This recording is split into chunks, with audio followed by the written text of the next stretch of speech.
mañanera de Ángel correspondiente al viernes de la semana que, como suelo decir, laboralmente hablando, hoy termina. Viernes 30 de septiembre del año 2022. Muy bien. Voy a comentar ahora de algo relacionado con la economía o específicamente con las finanzas públicas de nuestro país.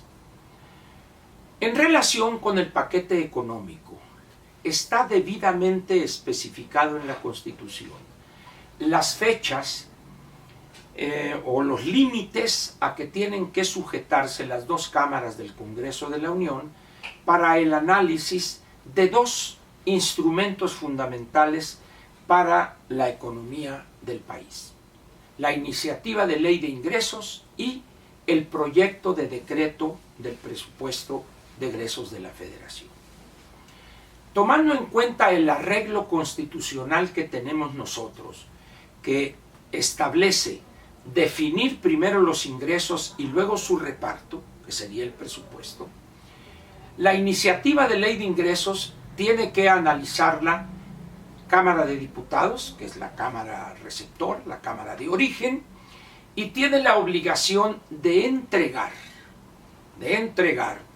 su, su veredicto. Déjenme acordarme, no me acuerdo si es al 15 de octubre o sí, el 15 de octubre, bueno, una cosa así. Y de ahí la Cámara de Senadores analizaría la iniciativa de ley de ingresos teniendo como límite el último día, el fin de octubre, y a partir de ahí la Cámara de Diputados empezaría a discutir el presupuesto de egresos de la Federación, el proyecto de decreto. Ahí estamos entonces ante una situación.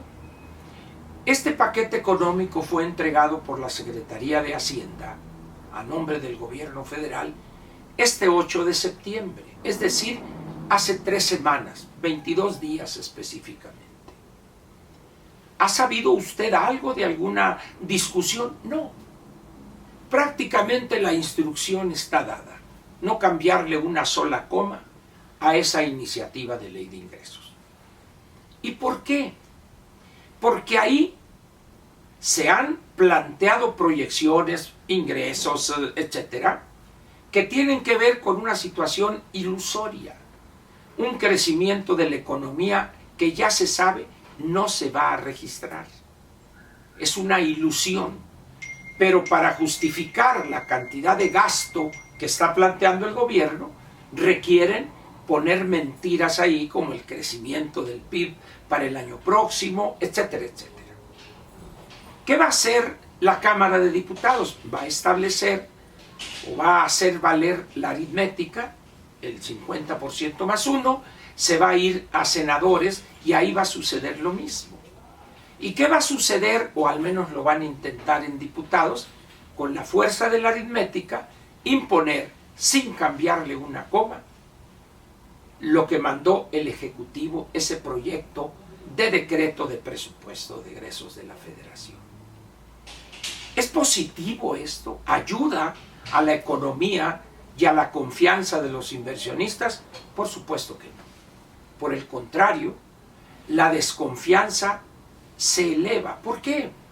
Todo gobierno responsable, ante el cambio de las condiciones en la economía, ajusta sus proyecciones, que tienen que ver con el crecimiento del producto, creación de empleos, ingreso del erario por impuestos, derechos, aprovechamientos, etc. Y en consecuencia, si hay una reducción en los ingresos, evidentemente esto tendría que reflejarse en el presupuesto de egresos de la Federación. Pero el gobierno de México no hace eso. El gobierno de México, ¿qué hace? Pide deuda y le solicita al Congreso una autorización de 1.170.000.000.000 de pesos. ¿Para qué? No para salud, educación, infraestructura, seguridad pública, no. Simplemente para pagar los intereses de la deuda que ya existe para el año próximo.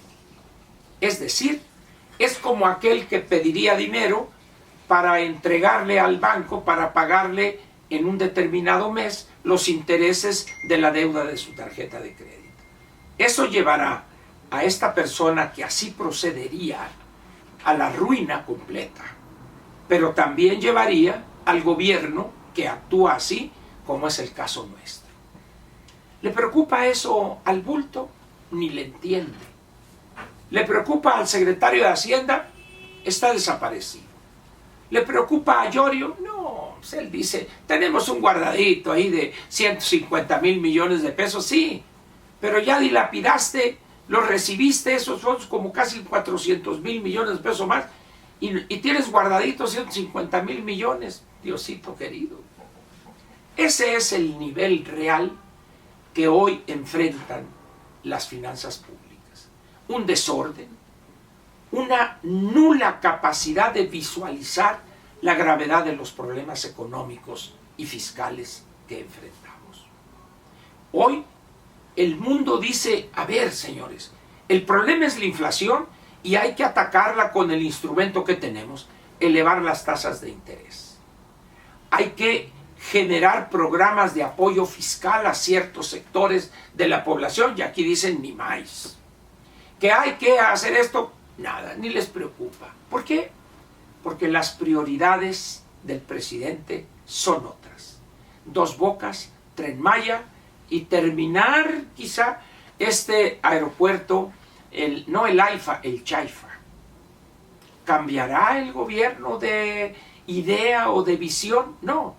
Particularmente cuando el año próximo, el 2023, hay dos elecciones críticas para Morena, que son el Estado de México y el Estado de Coahuila. ¿Y por qué críticas? Porque en el Estado de México tenemos casi 12.2 millones de electores, y por su contigüidad geográfica con la Ciudad de México, el resultado podría influir en el estado de ánimo, en el voto potencial de los electores en la Ciudad de México. De 16 alcaldías ya ganaron en esta elección intermedia 9, y en 2, por un pelito de rana calva, las habrían ganado. Es decir, ha sido tan mala la gestión de la anticientífica que de 16 alcaldías nada más perdió 9. De tal manera que para ellos ganar el Estado de México, no voy a decir que sea de vida o muerte, tampoco quiero decir que si la oposición gana el Estado de México y Coahuila, ya ganaron la presidencia el 24, para nada. A la inversa, si pierden el Estado de México, eso no quiere decir que serían derrotados en la presidencial. Pero, como dijo aquel, cuenta pero no califica. Por eso, para la Alianza Va por México es fundamental ganar el Estado de México y Coahuila. Y para Morena es casi, ahí sí, de vida o muerte. No porque signifique la derrota el 24, sino por las pugnas entre los grupos, entre las tribus, entre los clanes, que se agudizarían y perdería el control López más todavía de lo que ya lo perdió. Ese es el panorama. Piénsele este fin de semana en esa situación que sin duda vamos a enfrentar. Muchas gracias por su presencia y nos vemos el lunes aquí para comenzar otra semana.